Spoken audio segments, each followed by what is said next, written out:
महाराष्ट्राचा बिहार झालाय काय, परंतु त्या दिवशी खूप बाजू रटली. परंतु आज कळालं की महाराष्ट्राचा बिहार कधीच होऊ शकत नाही जोपर्यंत वारकऱ्यांची ही संस्कृती दूर करायची. यादवी ही बिहारमध्ये असेल, परंतु या ठिकाणी ते मुसळ जे यादवी काळामध्ये होतं ते आमच्याकडे नाही. त्याचं कारण आहे अशी ज्या वेळेस वाटतं, आताही वाटतं की महाराष्ट्रामध्ये जाती जातीमध्ये चाललेला हा अतिरेक मी फार गांभीर्याने बोलतोय. कारण मुंबईसारख्या ठिकाणी राहत असताना माझा बायोडाटा ज्यावेळेस वाचला जातो त्यावेळेस बीडचं नाव आल्याच्या नंतर तो जो सूत्रसंचालन करणारा तो थोडासा पॉज देतो आणि म्हणतो की बीडमध्येही चांगली माणसं आहेत. अरे राजावा, असं कसं बीडमध्ये एवढी चांगली धर्मशास्त्रातली ही माणसं आहेत म्हणून बीड खूप चांगलं आहे.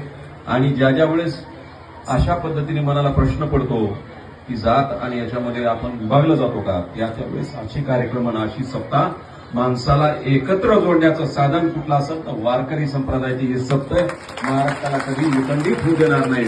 मलाही सातत्याने प्रश्न विचारला जातो की तुम्ही जात आणि धर्म मानता का. मी म्हणत असतो मानतो जात, माणुसकी हीच जात आणि मानवता हाच धर्म घेऊन अशी सप्ताह हे त्याचं मोठं उदाहरण असतं.